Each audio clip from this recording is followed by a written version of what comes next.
Tengo una convicción personal de un tiempo acá que he estado profundizando en los pensamientos bíblicos, en el análisis del cumplimiento de las profecías, de lo que se promete para estos tiempos, y más que nada analizando qué tiempos son, ¿no? Qué tiempos son los que estamos viviendo. Y soy de la convicción de que nos encontramos en una época distinta.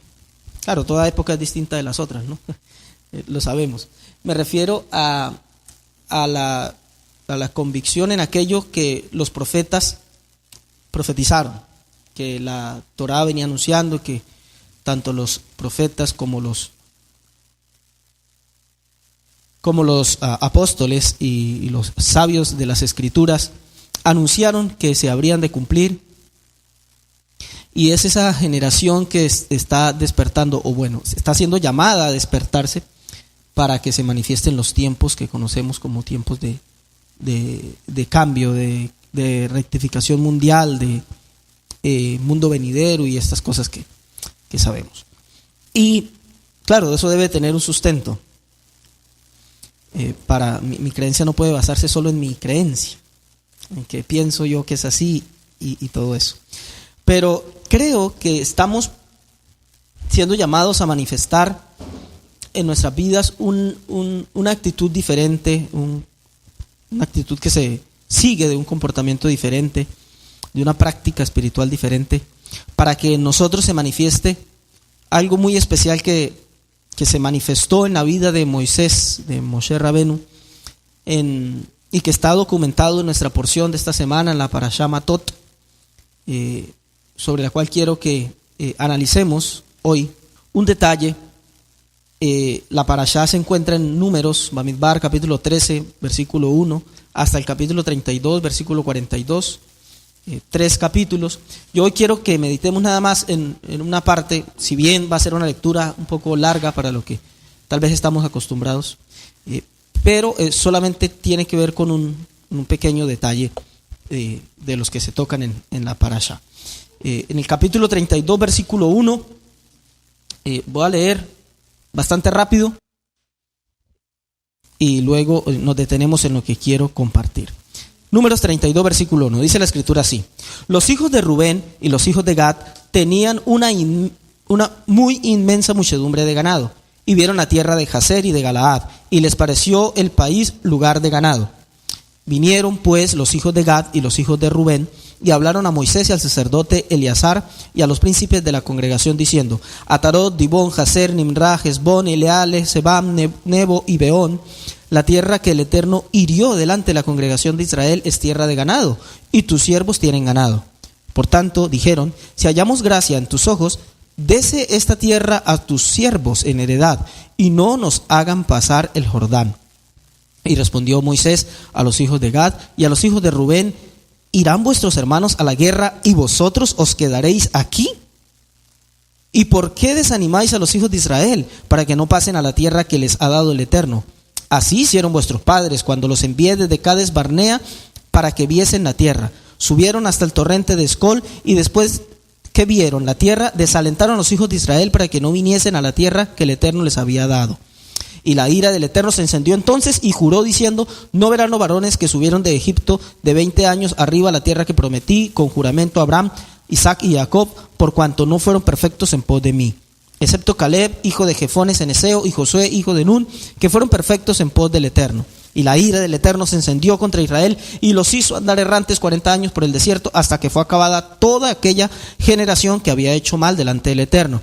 Y aquí vosotros habéis sucedido en lugar de vuestros padres, prole de hombres pecadores, para añadir aún a la ira del Eterno contra Israel. Si os volviereis de en pos de él volverá otra vez a dejaros en el desierto, y destruiréis a todo este pueblo.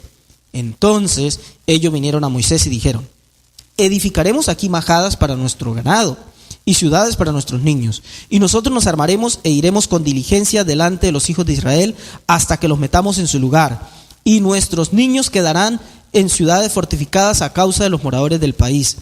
No volveremos a nuestras casas hasta que los hijos de Israel posean cada uno su heredad, porque no tomaremos heredad con ellos al otro lado del Jordán, ni adelante, por cuanto tendremos ya nuestra heredad a este otro lado del Jordán, al oriente. Entonces le respondió Moisés. Aquí quiero que empiece a prestar mucha atención. Entonces le respondió ¿quién? Bien. Si lo hacéis así, si os disponéis para ir delante del Eterno a la guerra, y todos vosotros pasáis armados el Jordán delante del Eterno hasta que haya echado a sus enemigos de delante de sí, y sea el país sojuzgado delante del Eterno, luego volveréis y seréis libres de culpa para con el Eterno y para con Israel, y esta tierra será vuestra heredad delante del Eterno. Mas si no lo hacéis, he aquí habréis pecado ante el Eterno, y sabed que vuestro pecado os alcanzará. Edificaos ciudades para vuestros niños y majadas para vuestras ovejas, y haced lo que ha declarado vuestra boca. Y hablaron los hijos de Gad y los hijos de Rubén a Moisés, diciendo, ¿a quién le dijeron? A Moisés, diciendo, tus siervos harán como mi Señor ha mandado. ¿Quién era este mi Señor? ¿Quién era? Moisés. Nuestros niños, nuestras mujeres, nuestros ganados y todas nuestras bestias estarán ahí en las ciudades de Galaad, y tus siervos armados, todos para la guerra, pasarán delante del Eterno a la guerra, de la manera que mi Señor, o sea, Moisés, dice. Entonces les encomendó Moisés al sacerdote Eleazar y a Josué hijo de Nun y a los príncipes de los padres de las tribus de los hijos de Israel, y les dijo Moisés: si los hijos de Gad y los hijos de Rubén pasan con vosotros el Jordán, armados todos para la guerra delante del Eterno, luego que el país sea sojuzgado delante de vosotros, les daréis la tierra de Galaad en posesión. Mas si no pasan armados con vosotros, entonces tendrán posesión entre vosotros en la tierra de Canaán. Y los hijos de Gad y los hijos de Rubén respondieron diciendo: haremos lo que, ¿qué dice su Biblia? Lo que el Eterno ha dicho a tus siervos. Nosotros pasaremos armados delante del Eterno a la tierra de Canaán, y la posesión de nuestra heredad será a este lado del Jordán. Baruch Hashem por su Torah. Dejemos hasta aquí la lectura. Quiero que nos fijemos juntos en un detalle aquí que es muy interesante en las Escrituras. ¿Quién presenta el recurso, la petición? La presenta el pueblo de Israel. Bueno, el pueblo no. Exactamente. Los integrantes o los jefes, aquí estamos hablando, los jefes siempre hablaban en nombre del común, en este caso de las tribus, de Rubén y de Gad, ¿verdad? Se la presentan ¿a quién? Dice la Escritura que a Moshe y el sacerdote Eleazar ahí, que representaban, digamos, la directriz del Señor, el profeta máximo y el máximo sacerdote. Y a los jefes, sí, la presentan a los cabezas, las cabezas espirituales. A los otros jefes aquí también eran los jefes de las otras tribus, porque era un asunto que incumbía a toda la nación de Israel.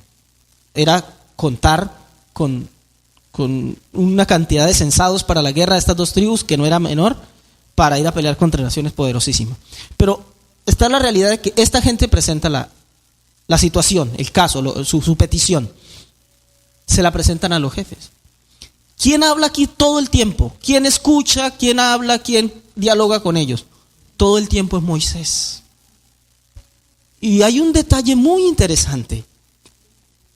Y es que dice la Escritura en el versículo 31: y los hijos de Gad y los hijos de Rubén respondieron diciendo: haremos lo que el Eterno ha dicho a tus siervos. Sin embargo, usted no ve, como en otras ocasiones, que Moisés recibía el recurso, a unas 2 parashot por ahí anteriores, nos dice la Escritura que unas mujeres fueron y le presentaron un recurso a Moisés, y Moisés dice: pues esperen a ver, ¿verdad? Y Moisés fue y le consultó al Eterno, y el Eterno dijo: hacen bien y ta. Sin embargo, aquí no. Aquí todo el tiempo Moisés recibe el pedido, interpreta la situación, hace caso del llamado y dice: ¿cómo se les ocurre, manada de...? Les sacan cara lo que sus antepasados habían hecho y ustedes van a ser peor, ralea, les dice. No sé cómo traducen en su Biblia. Es un pueblo con su cosa. Luego dicen: no es como estás pensando, mira, la realidad es que tal y tal. Y dicen: vamos a hacer esto y esto. Todo eso lo interpreta Moisés. Pero el pueblo dice, los integrantes de Gad y de Rubén, por lo menos los jefes, dicen: haremos todo lo que ha dicho el Eterno a tus siervos, o sea, a ellos mismos. Miren Miren el respeto que se había ganado Moisés delante de su pueblo, delante de sus liderados, de sus dirigidos, a tal punto que sus palabras ya se habían convertido en una misma cosa que las palabras del Señor. Aquí, en este punto, hablaba Moisés y era como que hubiera hablado el propio Dios. Haremos todo lo que el Eterno ha dicho a tus siervos. El Eterno. Pero nunca se nos presenta Moisés hablando con el Eterno. Amados, estamos siendo llamados para ser una generación que se gana el respeto de la gente, el respeto de todo nuestro alrededor, nuestro contorno. Como está escrito por allá también en las cartas apostólicas, ¿no? Que es importantísimo que tengamos respeto delante de los hombres, ¿verdad? Pablo habla acerca de eso en sus cartas. Que nos ganemos el testimonio de los de afuera, dice así específicamente. Que tengamos también buen testimonio delante de los de afuera. ¿Cómo es que nos vamos a ganar el testimonio delante de los de afuera? El respeto de la gente, de toda la gente a nuestro alrededor, en la medida en que las palabras que salen de nuestra boca se correspondan con las palabras del Eterno. Es tiempo de que nos ganemos el respeto de todos allá afuera, y todo lo que representa tener uno el respeto, ¿no? Cuando uno dice tengo el respeto de la gente, implica una medida de influencia que nosotros ejercemos delante de las personas. ¿Cómo es que vamos de verdad a influenciar al mundo? En la medida en que nuestras palabras, las palabras de nuestra boca, tengan una correspondencia con las palabras del Eterno. Que claro, no es algo así nomás. ¿Cómo hago yo para que mis palabras sean las palabras del Eterno? Compartiendo versículos, hablando, no sé si se ha encontrado alguna de estas personas que le hablas de cualquier tema y todo lo hablan con un lenguaje, no puedo decir que bíblico, un lenguaje de Reina Valera. Un lenguaje de todo lo que dice, lo dice como acomodando versículos y hasta con el español ese antiguo de la época en que se tradujeron las Biblias, que tampoco podemos decir que es el lenguaje bíblico, el lenguaje propio de la edad de la edad de que inicios del siglo XX, ¿no? Que claro, la Reina Valera fue traducida 1569 por allá y eso, pero la revisión que tenemos, la popular, la Biblia, digamos la versión que hizo popular a la Biblia, la Reina Valera, que más se usa la de 1960. ¿Cuál inicio? Digo yo, mediados más bien, adelante del siglo XX.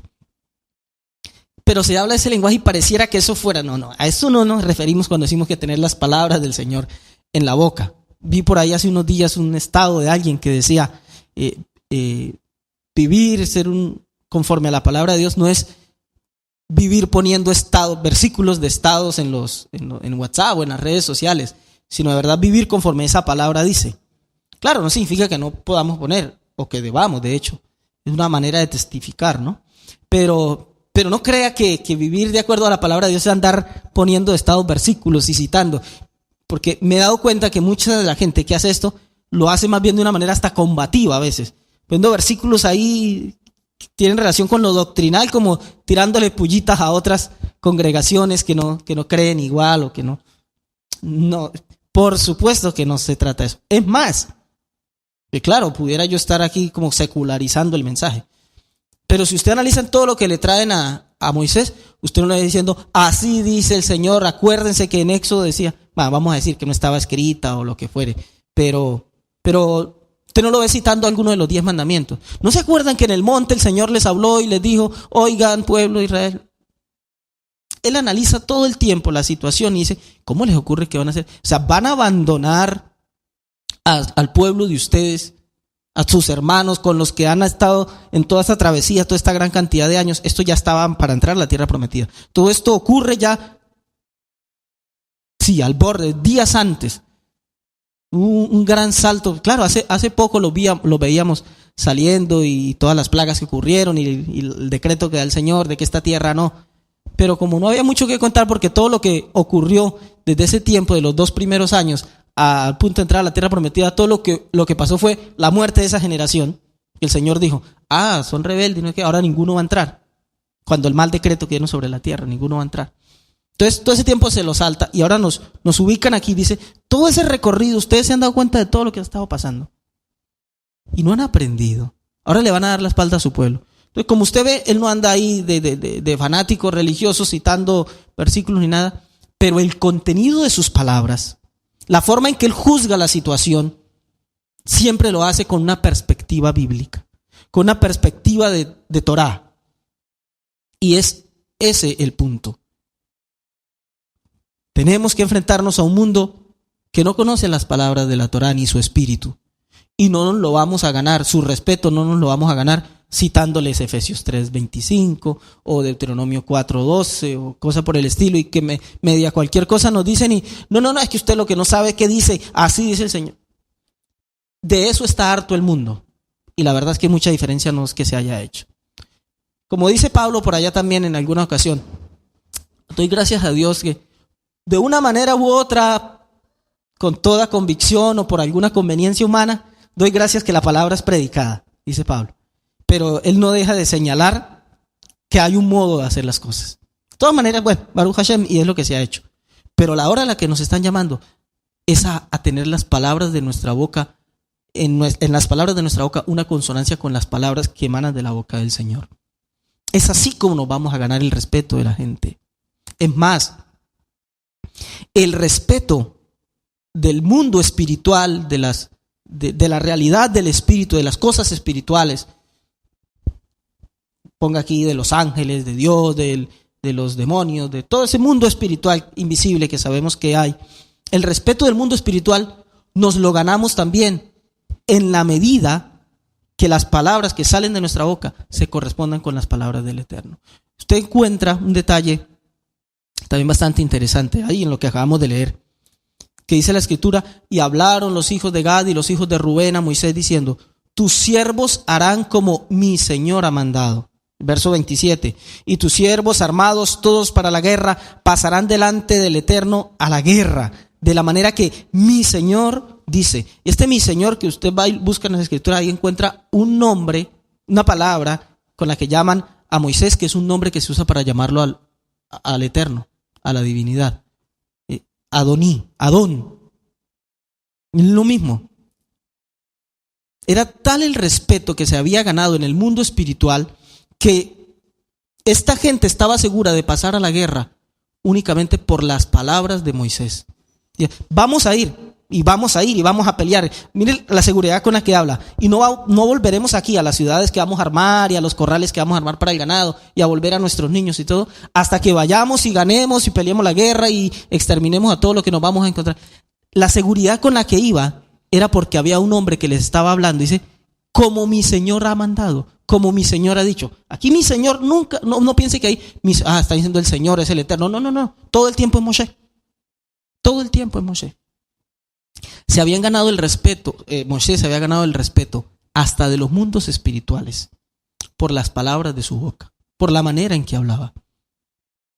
¿Se acuerdan de por ahí una historia que cuentan los escritos apostólicos, que unos tipos fueron creyendo que se trataba solamente de decirlo, de cómo usar uno la boca de manera externa y no del contenido interno espiritual que eso llevara, y salieron bien mal librados, conocidos como los hijos de un tal Seba, ¿verdad? El mundo espiritual nos respeta por lo fuerte que gritemos, seguro pensaron. Y llegaron ahí: los conjuramos por el Dios de Pablo, ¿no? O más bien, dices, en el nombre de Yeshua, el que predica Pablo. Así es que fue. Y los seres que estaban poseídos, las personas que estaban poseídas en esa historia, dice la Escritura que pudieron más que ellos.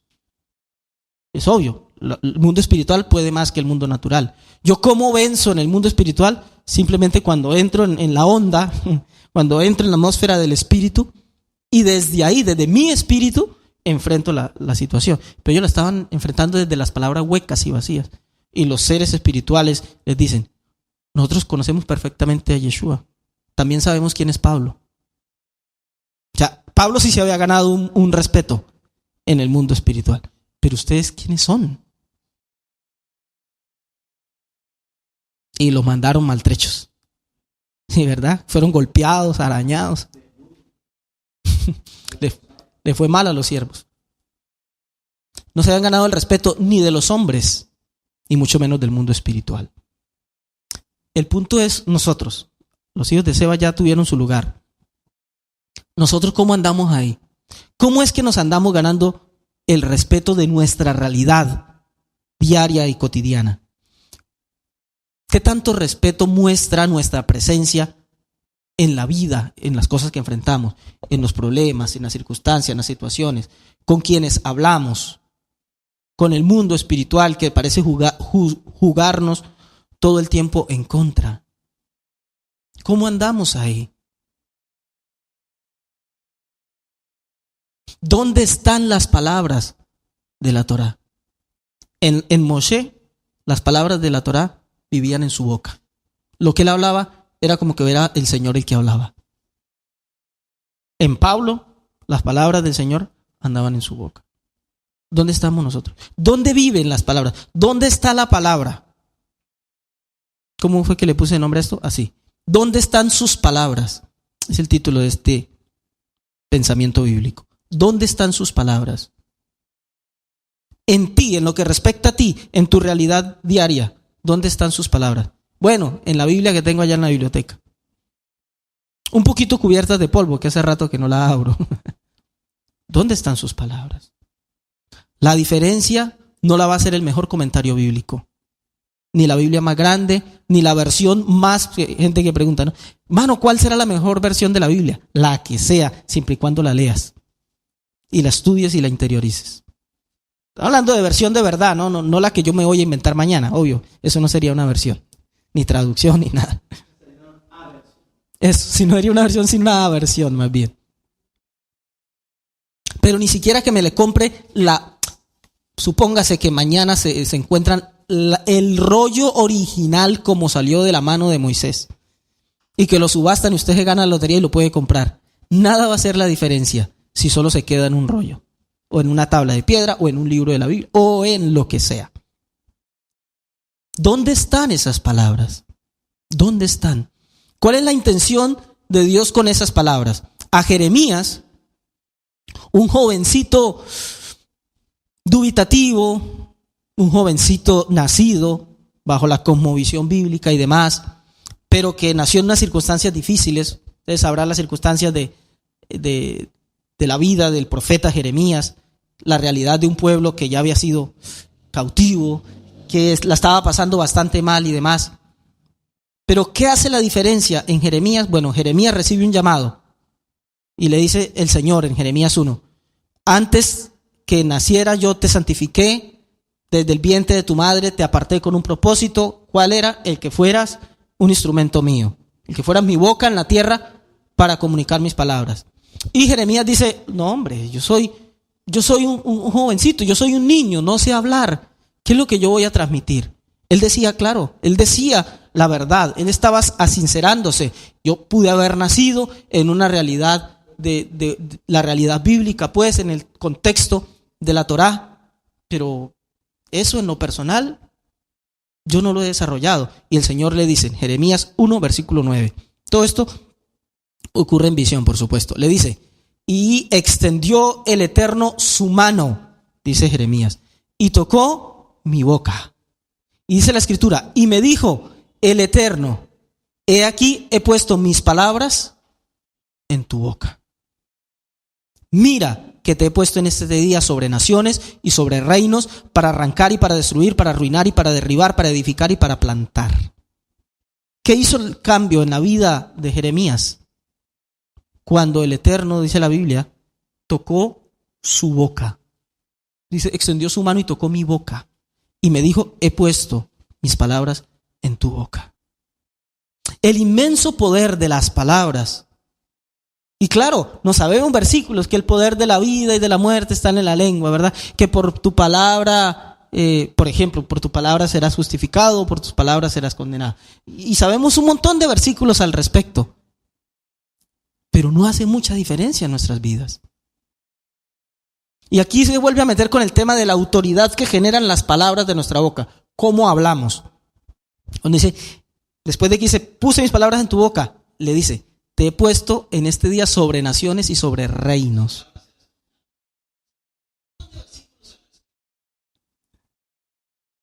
Sobre naciones y sobre reinos. para arrancar y para destruir, para arruinar y para derribar, para edificar y para plantar. ¿Cuál era la garantía de que iba a poder hacer esto un pobre profetilla? No lo digo en sentido despectivo, ¿verdad? Es el énfasis que quiero remarcar. Muchacho que dice que ni hablar sabía. La diferencia que le iba a hacer, las palabras en su boca. Casi lo mismo parece aparecer en la visión de Isaías 51:16. Y en tu boca he puesto mis palabras, y con la sombra de mi mano te cubrí, extendiendo los cielos y echando los cimientos de la tierra, y diciendo a Sión, pueblo mío, eres tú. Aquí este profeta se mete con asuntos todavía más profundos. En tu boca he puesto mis palabras. ¿Listo? ¿Y todo eso qué significa? Nada más y nada menos que con la sombra de mi mano te cubrí. La mano representa la obra del Señor aquí en la tierra, ¿no? O sea, lo que Dios hace, el mover que le está dando, la forma en que está guiando los hilos del mundo en general, del universo entero, de que no se escapa ahí ni la política, ni los planes de gobierno mundial, ni todo eso que nos gusta tanto hablar hoy día, ¿no? Y todo lo que está pasando, la culpa la tiene no sé qué, y hay planes escondidos de las tinieblas. El Señor dice, si mis palabras están en tu boca, tú no tienes que venir a temer que no, que es que hay un plan del rico más millonario de los Estados Unidos, o de los masones, o del el nuevo orden mundial que quiere. Yo extiendo los cielos y echo los cimientos de la tierra. Y en medio de eso dice, y le digo a Sión, pueblo mío eres tú. O sea, no sé si encuentra, si puede ver la relación. La única manera de enfrentarnos a un mundo que ciertamente, visto desde la perspectiva humana, aterra, de un mundo en el cual hay toda esta cantidad de estratagemas políticas y económicas y circunstancias difíciles que aterran. Por ahí andan anunciando que viene hambruna, ¿no? Los políticos, que viene hambruna. Y no pareciera ser falso.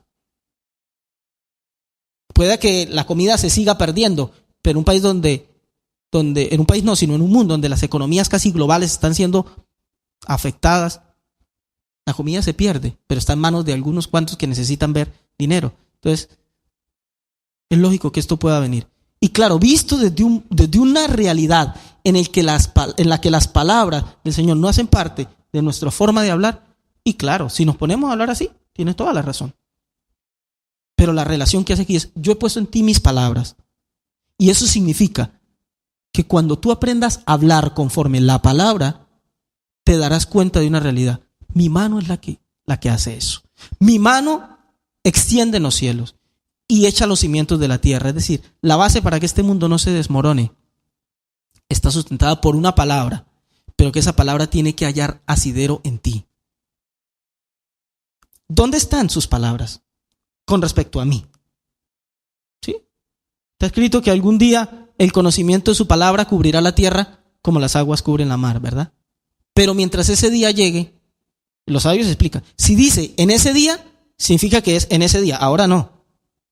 ¿Sí me hago entender? Cuando la escritura dice, en ese día el Eterno será uno y su nombre será uno, en ese día, hoy no. La realidad que vivimos hoy no es esa. Entonces, en ese día pasará eso, las palabras del Señor, el conocimiento de su palabra llenará la tierra como las aguas cubren la mar. Pero hoy, en lo que respecta a mí, ¿yo cómo estoy con eso? ¿Cuál es la cuota que yo estoy aportándole al mundo con respecto a eso? Mientras llenan la tierra, mientras la cubren como las aguas cubren la mar, ¿al menos cubre mi vida? El Señor Yeshua dijo que lo que sale de la boca del hombre es lo que hay adentro del hombre, o sea, prácticamente lo que se desborda. ¿Qué sale de la boca de uno? Aquello que ya no cabe adentro. Y cuando uno habla es que ya definitivamente le toca a uno decirlo, ¿no? Casi podemos decir lo mismo con cualquier cosa que sale de la boca. Cuando a uno le toca, ¿cómo se le dice finamente a eso? Trasbocar. Que vomitar suena feo, pero bueno, ya lo dije. Es porque puramente ya uno no puede convivir con eso adentro, ¿verdad?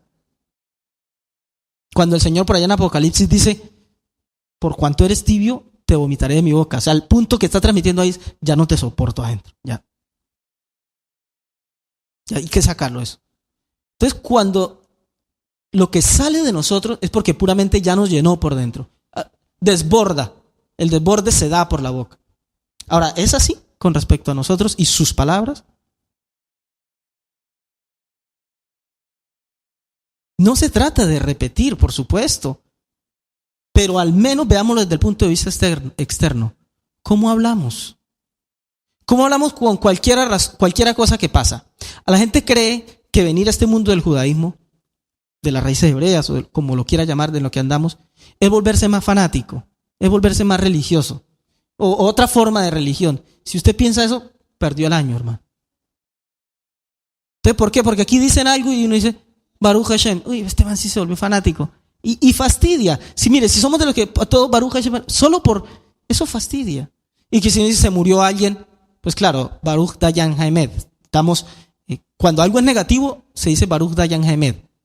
Pero no es una cosa más que decir, un dicho más que decir, porque antes decíamos, uy, caramba, qué triste. No, ya para que no diga caramba, entonces ahora diga Baruch Dayan Haemed. No, lo que está detrás, Baruch Dayan, que es juicio, ¿verdad? Bendito el juez verdadero. Ok, el que juzga, estamos hablando de juicio. Lo que estamos diciendo es, bendito sea, porque aunque lo que ocurre nos suena a juicio, nos suena como a castigo, ¿por qué se tuvo que haber muerto esa persona tan buena que parecía? Algo habrá hecho, dice uno, ¿no? Se merecía morir. Entonces, como que decía un Baruch Dayan Haemed. Hay un juicio que no entendemos, pero es el juicio verdadero. Atrás hay alguien que juzga con justicia. Por supuesto que se corresponde con un sentir interno, por supuesto que se corresponde con una meditación, con un entendimiento de sus palabras que se está gestando desde adentro. Entonces, analicemos cómo hablamos, cómo nosotros aquí que estamos en un nuevo modo de expresión espiritual, de fe, ¿cómo es que estamos hablando ahora? ¿No nos ha bañado ni el lenguaje, la forma de fe que estamos expresando? Nos hablan por ahí de cómo está el mundo, de lo que se viene. ¿Cómo respondemos? Sí, yo sí les dije que lo que se venía era esto. Ah, sí ve, ¿por qué votaron por este? Ah, sí ve, porque es como nos mandaron a hablar. El cómo hablamos muestra de qué estamos llenos. Deuteronomio 30:11 nos dice acerca de la palabra, cómo es que realmente funciona. Dice Deuteronomio 30:11, cuando el Señor le recuerda todo, ya se está yendo Moisés, y le recuerda todo a Israel. Porque este mandamiento que yo te ordeno hoy no es demasiado difícil para ti, ni está lejos. No está en el cielo. Escuche esto. ¿De dónde viene la palabra del Señor? Pues viene de Dios, ¿verdad? La palabra del Señor, ¿de quién nace? Del Señor. Sin embargo, cuando Dios presenta, dice, no está en el cielo. O sea, no digas, ¿cómo hago? Porque yo sé que las palabras vienen de Dios, pero Dios a veces se me presenta tan lejos. Es tan difícil alcanzarlo. Lo busco y no lo encuentro. Pero le anticipa el Señor. Dice, no digas, está en el cielo. Para que luego responda, pero ¿quién subirá por nosotros al cielo y nos lo traerá? Y nos lo hará oír para que lo cumplamos. Tampoco al otro lado del mar, para que digas, ¿quién pasará por nosotros el mar para que nos lo traiga y nos lo haga oír a fin de que lo cumplamos? Es decir, no, yo sé que está en la tierra, pero eso lo saben los sabios. Eso lo saben con suerte los traductores bíblicos, ¿verdad? El líder eminente, el que se dedica a lo espiritual, el pastor, el cura, el rabino, el moré, el sabio. No, tampoco pienses eso. O sea, no pienses que están allá, que solo vienen de Dios. Y que vienen de Dios y de pronto se le revelan al que conoce, al que se dedica a eso. No pienses eso. Dice, porque muy cerca de ti está la palabra. ¿Qué sería cerca? Bueno, de pronto el hermano a tu lado te puede revelar, ¿verdad? Eso sería bastante cerca. Pero el Señor lo lleva más íntimo. Dice, muy cerca de ti, en tu boca y en tu corazón. Para que lo comas. Oiga, yo encuentro aquí una cosa, un detalle ahí que me hace pensar mucho. Dice, muy cerca de ti, en tu boca. Y uno diría, bueno, entonces, adentro tuyo. Pero no dice adentro tuyo, dice, muy cerca de ti. ¿Sabe por qué? Porque muchas veces somos tan desconocidos en el mundo espiritual que ni a nosotros mismos nos conocemos. Ni siquiera sabemos nuestra posición espiritual. Ni siquiera sabemos de nuestra dignidad. Dice muy cerca, porque muchas veces ese nivel, esa actitud, ese modo de vida con las palabras adentro nuestro, en el mejor de los casos está cerca. En el peor, bien lejos. Pero el llamado del Señor es que nos demos cuenta que como fuimos configurados, como estamos hechos, debería despertar en nosotros una conciencia. El no desesperarnos por la idea de cuán difícil sea vivir conforme a las palabras del Señor, sino cuánto en sintonía estemos con esa realidad en nuestra propia vida diaria. Cómo a la hora de enfrentar las situaciones que nos aterran, ¿desde dónde las enfrentamos? ¿Desde afuera o desde adentro? Vemos la situación difícil o nos avisan, se enfermó un niño, se dañó el electrodoméstico, pasó esto y aquello. ¿Cómo lo enfrentamos? Ahora ¿cuánto me irá a cobrar el mecánico?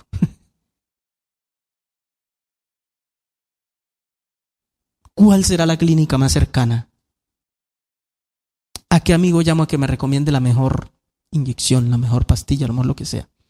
¿Desde dónde normalmente enfrentamos las situaciones de la vida? Desde afuera.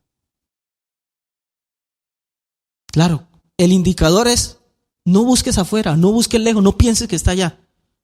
Busca adentro, en tu boca y en tu corazón. Cerca de ti está la palabra, en tu boca y en tu corazón. Pero jamás va a estar en la boca si no está en el corazón.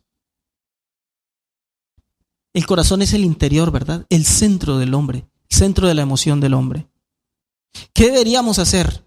Mire, cuando decimos en lo profundo, en el corazón, en lo profundo del alma, ¿verdad? Muy curioso. ¿Sabe cuál es la palabra para alma? Neshama, ¿verdad? No el alma biológica, no nefesh, no el hecho de estar vivos. El alma, eso que explica la sabiduría, esa chispa de Dios, esa imagen de Dios que nos puso, que nos hizo conforme a su semejanza. Esa dosis de Él que puso adentro nuestro. Neshama, ¿verdad? ¿Sabe cuál es la palabra para respiración en hebreo? Neshima. Por eso es que muchas veces cuando enfrentamos situaciones difíciles en la vida, uno le dice a la gente, trate de no desesperarse. Al menos tómese un segundo para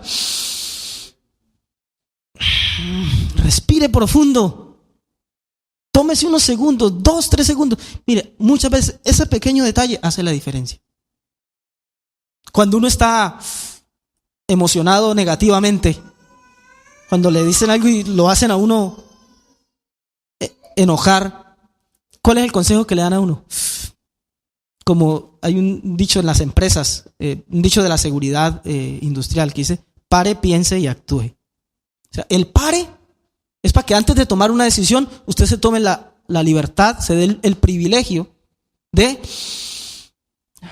respirar. Hay una conexión ahí entre la calma, la espera y conectar con nuestra alma. ¿Por qué? Porque en lo profundo de nuestra alma, ahí ya fueron puestas sus palabras. Cerca de ti están las palabras, en tu boca y en tu corazón. Las palabras sagradas, las palabras del Eterno, tienen su propia correspondencia con nuestro ser más íntimo. Las palabras fueron puestas adentro nuestro. Ya están puestas. Así fuimos configurados. Así fuimos diseñados. Claro, parece que el profeta Jeremías pareciera prometer que eso va a ser así en un futuro. Porque en Jeremías 31-33 dice, pero este es el pacto que haré con la casa de Israel después de aquellos días, dice el Eterno, daré mi ley en su mente y la escribiré en su corazón y yo seré a ellos por Dios y ellos me serán por pueblo. Parece que eso fuera a ser así, pero ya había sido dada la palabra de la Torá. Eso era así. Vamos a decir que el plan era que fuera así.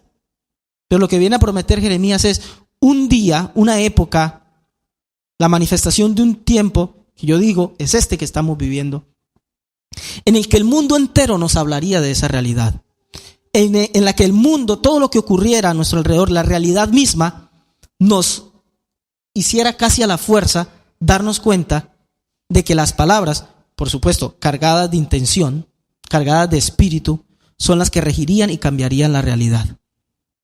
Yo pienso que este mundo es en el que nos encontramos. Miren, el cambio de paradigma en la humanidad, claro, esto ha sido a través de la evolución social, de la evolución generacional, de la evolución espiritual. Esto es lo que ha ido ocurriendo. Esta mañana me pasaba algo particular, que me pasa casi todas las mañanas, pero hoy pude hacer conciencia de eso. Yo hoy dejo a mis hijos en la escuela y Daniel hay unas gradas por las que tiene que pasar para subir a su salón, y desde ahí él puede ver donde yo lo dejo y me devuelvo para la casa.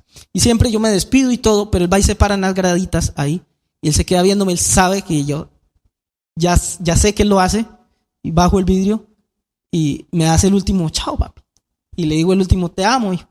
Pero hoy pensaba en eso. Él se para ahí delante de los compañeros a que yo le diga te amo y él me dice yo también y todo.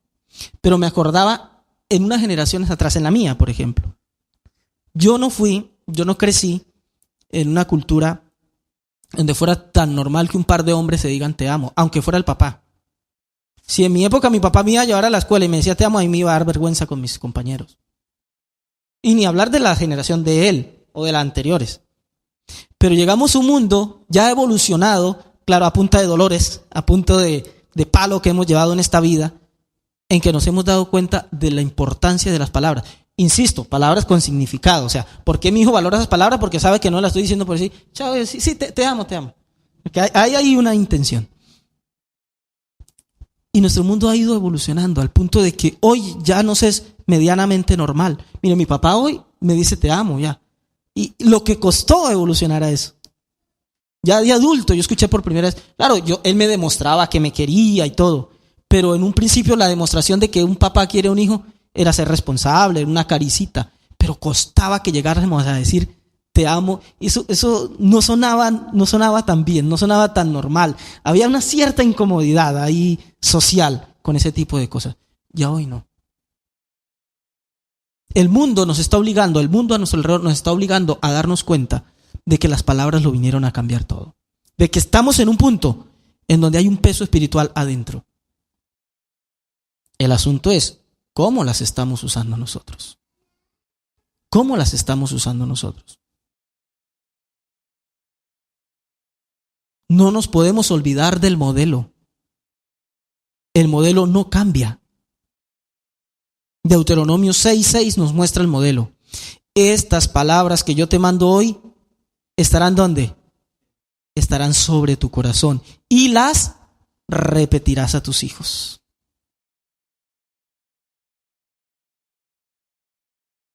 ¿Qué son los hijos? La prolongación, ¿verdad? Los hijos nos hablan de la continuidad. Los hijos nos hablan del futuro. Lo que sigue. Amados, ¿qué se viene para nuestro mundo? Depende. Depende de dónde se hallen esas palabras. Si están en nuestro corazón, saldrán de nuestra boca y marcarán nuestro futuro. El modelo jamás va a cambiar. El modelo fue dado desde el comienzo y así está escrito en los profetas, que Él es el que nos muestra el final desde el comienzo. Y en el comienzo nos fue dicho, estas palabras que te mando hoy estarán sobre tu corazón. Mira, si estas palabras no están en tu corazón, no las vas a poder repetir a tus hijos. Sí, claro, les puedes leer versículos. Pues sí, mi hijo, estudie la Biblia porque ahí está la verdad. Eso tiene que nacer de una vivencia interna para que mi hijo me preste atención a eso. Para que él me le preste atención a eso. Si no, ninguna diferencia va a ser. Tiene que haber una correspondencia. Pablo a los corintios les dijo, yo sé que esto pareciera estar hablando de otro tema, pero mire, se calca. Le está hablando de los dones espirituales y todo eso. Y le dice, si pues toda la comunidad se reúne en un solo lugar y todos hablan en lenguas y entran indoctos o incrédulos, ¿no dirán que estáis locos? Pero si todos profetizan y entra algún incrédulo o indocto, por todos es convencido, por todos es juzgado. Lo oculto de su corazón se hace manifiesto, y así postrándose sobre el rostro adorará a Dios, declarando que verdaderamente Dios está entre vosotros. ¿Cómo se demuestra que Dios está entre nosotros? ¿Cómo aquí dice, si algún, indocto o incrédulo, si el de afuera viene y se da cuenta de nuestra práctica, ¿cómo se va a dar cuenta? Si hablamos en lenguas. Las lenguas es esa cosa extraña, ese contenido extraño que muestra la Biblia acerca de la práctica espiritual, ¿no? Lo demás, el amor, las buenas obras, pareciera, eso tiene sentido lógico, pero las lenguas es ese tema como incómodo que se despierta porque apela ya como a lo raro de la fe, ¿no? A lo místico, Pablo dice, todo eso tiene lugar. Eso vívelo. Eso, ¿vas a salir a la calle a hablar en lengua así me gano a la gente? Que es un don muy poderoso. Sí, lo ve a ver si no te tratan de loco y a palo te sacan. Lo místico, lo raro de la fe, practícalo. Llénate de eso en tu interior. Pero cuando vayas a hablar hacia afuera, la única manera de que hagas un efecto en la gente es de que hayas practicado lo íntimo en tu interior. De que lo extraño, lo íntimo, el misticismo de lo que dices tener como fe, lo vivas y lo practiques. De eso depende que a la hora de hablar, sin que digas una palabra en lengua y ni siquiera un versículo, lo puedas exponer en tu propia forma de hablar. Pero el punto es, si no hablamos en lengua, ¿cómo vamos a profetizar? Lo primero es las lenguas, ¿verdad? De hecho, yo me salté algo cuando les leí, estas palabras estarán sobre tu corazón. Mire, dice, estas palabras que yo te mando hoy estarán sobre tu corazón y las repetirás a tus hijos. Primero lo interno, luego lo externo. Mire que el mismo patrón se sigue en el versículo 7. Y hablarás de ella estando ¿en dónde? En tu casa y andando por el camino. O sea, si en tu casa no las hablas, no esperes hablarlas por el camino. Si adentro no hablas en lenguas, afuera no profetizas. Y al acostarte, es decir, cuando te recoges contigo mismo, y cuando ¿qué? Cuando te levantes, es decir, cuando te abres otra vez a tu mundo. Si la vida espiritual no es genuina y real, no se le extrañe que el mundo lo mate a palo. Porque el mundo está diseñado para matar a palo a aquel que no entiende cómo funciona el mundo. Mientras orábamos, el Señor me traía una palabra al corazón del Salmo 127 y me hacía sentir sobre el tema que estamos hablando. Y Señor, pero esto no tiene nada que ver. ¿Por qué me viene este versículo? Y de verdad parece que no tiene nada que ver, pero yo quiero que usted me permita mostrarle una perspectiva distinta de este texto. Salmo 127, versículo 3 hasta el 5. Dice, herencia del Eterno son los hijos, cosa de estima el fruto del vientre. Como saetas en manos del valiente, así son los hijos tenidos en la juventud. Bienaventurado el hombre que llenó su aljaba de ellos. No será avergonzado cuando hable con los enemigos en la puerta. Parece que no tuviera nada que ver. Y yo dije, estoy perdido, Señor, ¿por qué me guías mal? Claro, obvio no el Señor, mi corazón se confundió y ya, ¿no? Pero resulta que en el contexto del mismo Salmo también parece perdido este texto. El Salmo empieza diciendo, si el Eterno no edifica la casa, en vano trabajan los que la edifican. Si el Eterno no guarda la ciudad, en vano vela la guardia. Por demás es que os levantéis de madrugada y vayáis tarde a reposar, y que comáis pan de dolores, pues que a su amado dará Dios el sueño. Herencia del Eterno son los hijos. Viene hablando de seguridad, ¿sí o no? De estabilidad, de que no nos hagan mal. Y viene y se mete luego con el tema de los hijos, que son bueno, y aparte que es bueno tenerlos de joven. Ahí también queda descontextualizado el tema. Entonces yo dije, o nos equivocamos todos o no se equivoca nadie. Pero mire la perspectiva que el Señor me hizo ver acerca de esto. ¿Qué dijimos que son los hijos? La prolongación, ¿verdad? La continuidad, el futuro. ¿Señor? Toldot. Ok. Cosa de estima el fruto de vientre.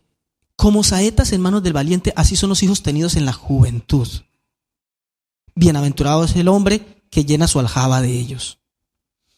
¿Cómo encaras la vida? Debería nosotros para nuestro futuro, para afrontar las cosas, el peligro que se cierne sobre el mundo, deberíamos afrontarlo con una realidad. Dice la Escritura aquí en el Salmo que con hijos. Que para cuando venga el día malo y todo lo que puede venir, lo enfrentemos con hijos. O sea, que nos preparemos desde la juventud llenándonos con hijos. Pero el hijo es la continuidad. ¿Y de dónde nace la continuidad? Del mismo concepto que venimos estudiando. Sáltese por un momento en su mente a Efesios capítulo 6, versículo 17. El apóstol viene exhibiendo la importancia de vestirse con la armadura de Dios, ¿no? Y usted se da cuenta ahí cómo pinta la idea de que nos paremos como soldados en todo lo que él dice como a la defensiva. El escudo de la fe, ¿no? Con el escudo uno se protege. El casco no sea que nos lastime en la cabeza. El apresto del evangelio, y para los pies, para el pecho, para ceñirse los lomos, para la cabeza, para todo es protección, protección, protección. Pero ¿sabe cuál es la mejor protección? La mejor protección. Hay un dicho en el fútbol que dice que la mejor defensa es un buen ataque. Pues resulta que en la vida nos toca descubrir lo mismo, hermanos. Mire, en la vida se gana atacando, como en cualquier deporte, se gana es atacando. No sé si han oído hay una crítica, mire, la vida a la defensiva despierta cierta resquemor, ¿es que se dice la palabra? Cuando nos da cierta incomodidad. La vida a la defensiva, hay cierta incomodidad, hay algo que no suena bien ahí. En el mundo del fútbol, cuando hay un equipo que se defiende muy bien, pero no ataca, eso en los que saben de fútbol genera mucha crítica. Este equipo es bueno, no se deja hacer gol, pero tampoco ataca nunca. Qué aburrido es ver. Hay ciertos equipos así que uno dice, qué aburrido es ver un partido de tales equipos. Y cuando hay dos que tienen la misma tendencia, qué partido tan aburrido. Ambos cuidando de que no le hagan gol, y así ¿cuándo van a ganar? Hay que ganar. No, pero a los penaltis. Para poder ganar hay que hacer como mínimo un gol. No sirve defendernos si en algún momento dado no atacamos. Pues la palabra tiene que hacer en nosotros, porque cuando la Escritura dice que tomemos la espada, ¿cuál es la espada del Espíritu? Es la palabra de Dios. Es decir, la palabra debe generar en nosotros iniciativa. Amados, en este mundo no vamos a triunfar, no nos va a cambiar el panorama de la vida, no va a cambiar lo que proféticamente se tiene que dar hasta que dejemos de ser simplemente espectadores de la vida, que siempre estamos a la defensiva. Que el diablo no me haga esto, que el mal no me haga esto, que el pecado no me aceche, que no sé qué. A veces nos defendemos de todo, hasta parece que hasta de Dios nos tuviéramos que defender. Y parece que Él nos hubiera dado su palabra para defendernos de que no nos haga nada malo. No, si lo tenemos de nuestro lado, no tenemos que defendernos de Él. Ahora, si nos salimos de su cobertura, sí nos vamos a tener que defender de Él y de todo. ¿Por qué? Porque Él el mundo lo diseñó, pues como lo diseñó, como lo hizo. Y nos dio la palabra que es, vivan de acuerdo a esto. Mire, el mundo funciona bien y ustedes van a funcionar bien si se amoldan a estas instrucciones. Si no se salen del plan. Y el plan así no funciona. El plan no funciona. Mire, un traje para ir y trabajar de bomberos apagando incendios va a ser muy bueno para protegernos de un incendio. Pero va a intentar ir a nadar con un traje de esos. Se ahoga porque así no funciona. Y el traje de ir a nadar también puede ser muy bueno para cortar el agua y avanzar y para salvar a alguien que se esté ahogando. Pero para ir y salvarnos del incendio, yo creo que no. Todo tiene su lugar. Y la vida, amados, nosotros fuimos diseñados para ir a la iniciativa. Cuando el Señor le habla a Jeremías y le dice, he puesto mis palabras en tu boca, usted puede seguir la lectura en la casa. Él le dice, yo te recomiendo una cosa, no temas delante de ellos. Y luego le dice, porque si temes, o vas a encontrar buenas razones para temer de ellos. Y es muy, muy chistoso eso. Es decir, no vayas a encarar la vida con una actitud de a la defensiva. ¿Tienes la palabra del Señor? ¿Tienes la palabra en tu corazón? Llena tu aljaba de ellos. Es decir, encara tus proyectos, tu futuro. Herencia del Señor son los hijos. Que tus proyectos hacia futuro, tus decisiones, lo que haces en la vida, nazcan de una relación sagrada que se da entre lo divino, que en este caso representa la Torá, y entre lo humano, que es nuestro corazón, nuestra alma. De la unión de esas dos cosas nacen hijos especiales. Hijos desde lo literal, desde verdad los niñitos que estamos criando, hasta cada proyecto en la vida. Pero si esas palabras no están en nuestra boca, si no encaramos la vida con la decisión de yo voy a ir a hacer esto, yo voy a proponer, voy a tomar la espada del Espíritu, que perfectamente pudo el apóstol no haberlo nombrado, ya había dado el escudo de la fe y demás cosas, pero era importante cerrar su enseñanza diciendo, pero tomen la espada del Espíritu, vayan al ataque, propónganle a la vida. Tenemos que dejar de estarle huyendo a la vida, amados. Tenemos que dejar de estar actuando como personas medrosas. El que tiene las palabras en su corazón. Y mire, es muy curioso porque la porción de la semana dice es esto. ¿En qué contexto es que vienen y le dicen a Moisés, como el Eterno haya dicho, así vamos a hacer? Y el que hablaba era Moisés. El contexto no era otro. Se van a quedar aquí cómodos. Ya conquistamos esta tierra y van a ser ciudades y no se ha terminado la historia. Esta tierra ya fue liberada, pero ahora hay que cruzar el río y conquistar la otra. Cruzar el río siempre tiene que ver con iniciativa. Puede ser que me estés yendo hasta bien en la vida, pero yo no sé qué hay del otro lado. Si hasta aquí es bueno, de ahí para adelante lo que viene es gloria. Pero a nosotros nos vence la bondad.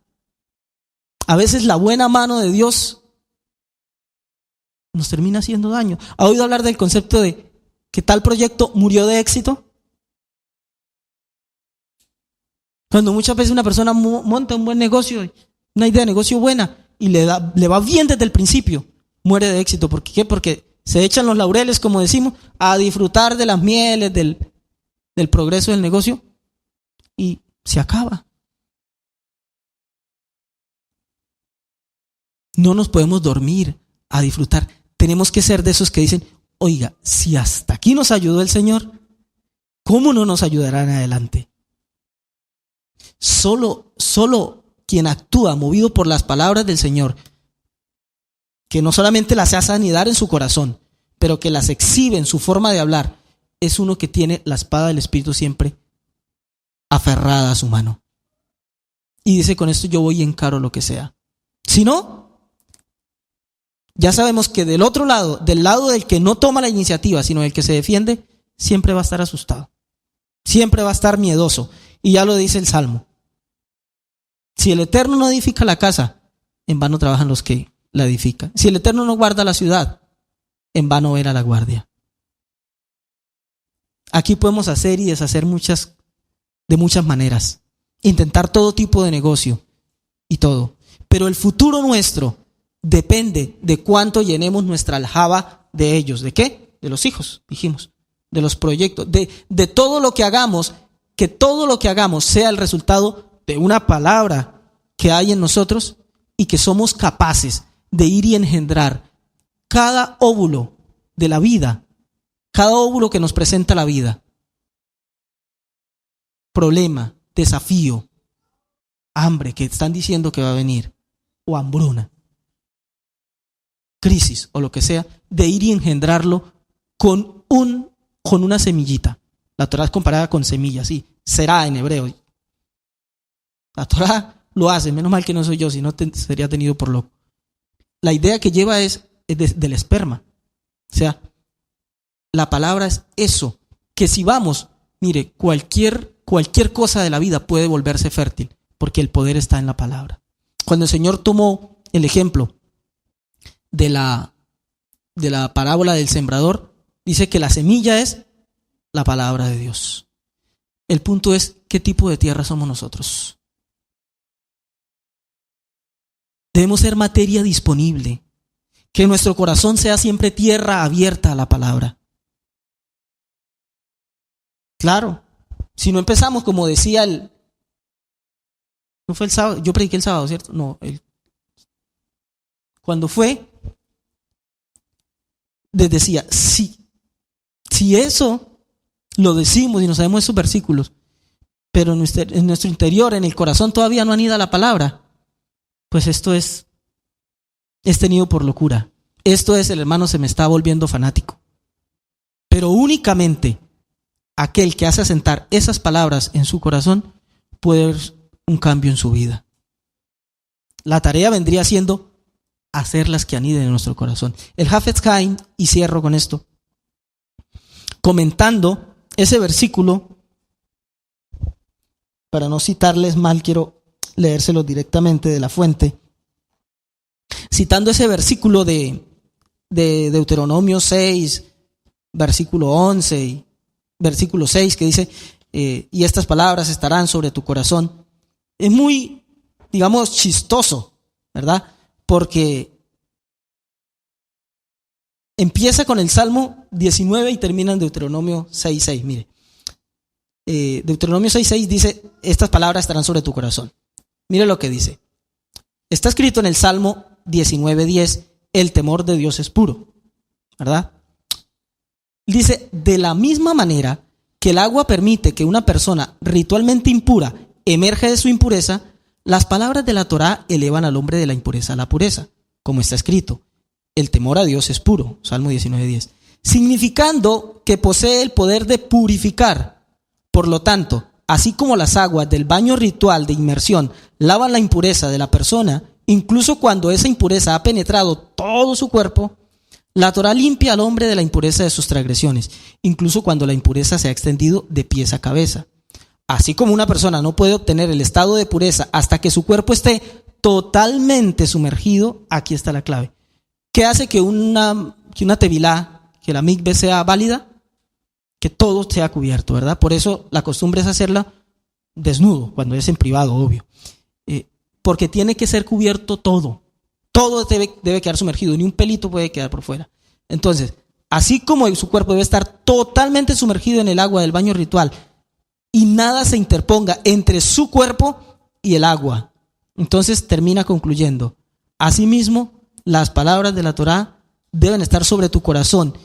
Es decir, que nada se interponga entre su palabra, o sea, las palabras de la Torá, y vuestros corazones. El meollo está ahí. Yo sé que para que mi tevilá sea genuina, todo debe estar adentro. Entonces, para que la verdad de la Torá de verdad haga una diferencia en mí, tengo que hacer que esté en mis corazones, en mi corazón. Que sus palabras, no haya una interferencia entre esas palabras, ese mensaje tan poderoso que está en el cielo, y mi corazón. El asunto es cuántos ropajes nos ponemos para esa sagrada tevilá. ¿Cuántas veces cuando uno va a hacer tevilá se pone chanchón tras chanchón? ¿Y cuánto en la vida somos así? No, pero es que entre las palabras de la Torá y mi corazón hay orgullo. Hay, ¿no será que será ser muy fanático? ¿No será que vivir estudiando la Biblia, no será que también hay que salir y hacer un montón de cosas más? ¿No será que, y siempre hay trabas, y no será que me toca ser responsable y tengo que salir a trabajar? Y siempre hay una traba, pero esas palabras no moran en nuestros corazones. ¿Y cuándo van a hacer la diferencia?